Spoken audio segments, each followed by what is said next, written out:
Hey everyone, so the most recent omnipresent pop album that has swept the UK is Divide by Ed Sheeran, so I thought I'd give it a listen and let you guys know what I think. The album starts off quite well with Eraser and Castle on the Hill. Eraser has some nice guitar work, although I'm not entirely certain the guitar strums are entirely in tune here. Here, Sheeran raps about struggling with fame and how he got to where he is, and the transitions from the rapping sections into the singing sections in the pre-chorus feel really jarring. I think someone should introduce Ed to the concept of bass fills, because this could fix the song quite nicely. Castle on the Hill, I would say, is the best song on the album. The bass plonking away under the streaming guitar is really quite catchy, and here Sheeran does a really good job of portraying nostalgia. The hook, "And I miss the way you make me feel, and it's real, we watch the sunset over the castle on the hill," does have a whiff of the cliche about it, but he grounds this nicely around sentimental, personal details of his childhood friends and antics, so I'll give this song a thumbs up.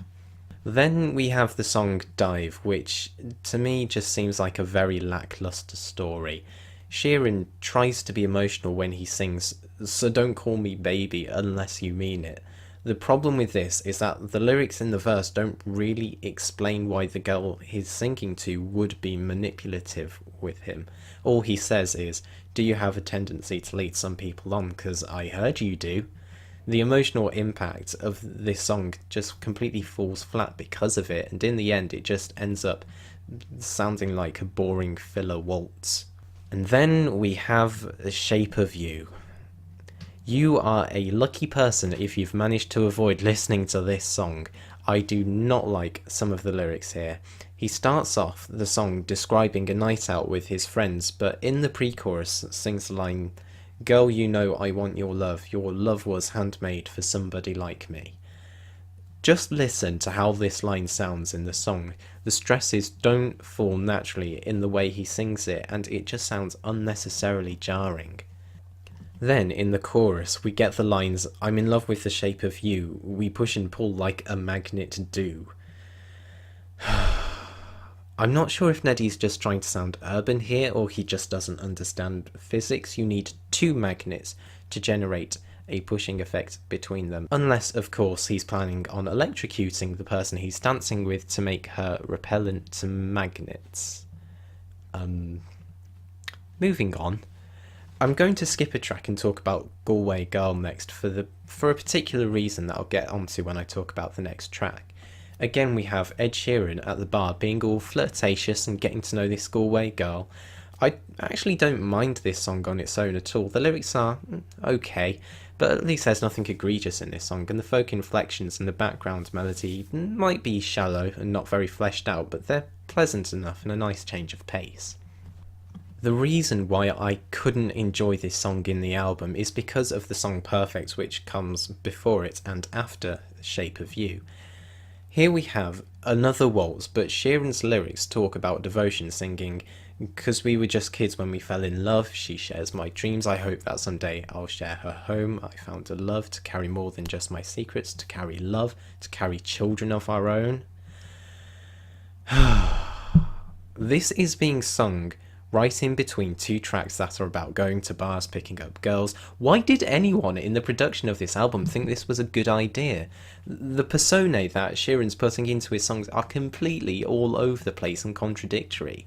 It completely takes away any feeling of Sheeran presenting a coherent and interesting personality in this album, and it just means that he doesn't feel genuine.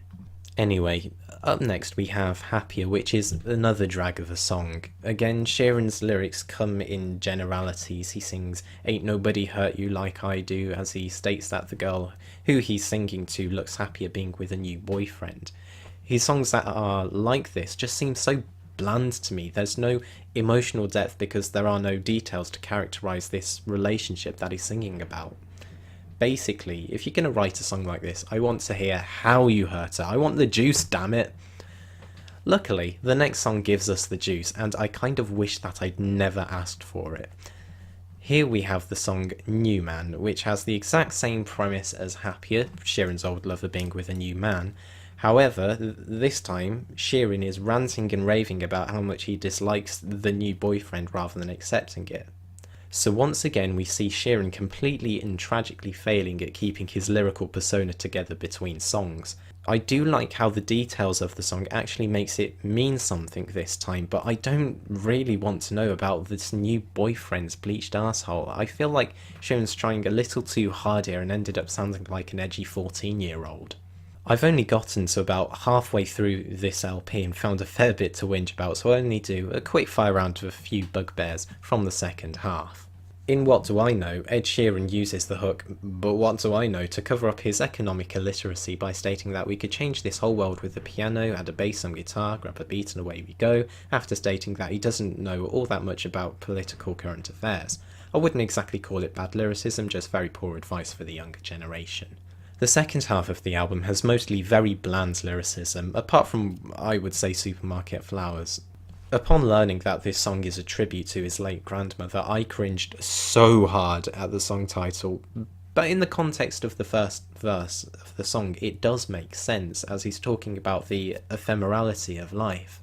I'll give him a pass on this one, but it is an incredibly poor choice for song title. In the end, there's a lot of very average material here, but coupled with poor album construction and some questionable lyricism, Divide leaves a poor taste in my mouth, even if it did have a couple of good tracks on it. Overall, I'd say this album is around a 4 out of 10. What could you expect? It's an overhyped pop music release. Not every album can beat A Pimp a Butterfly, you know. I'll see you guys next time.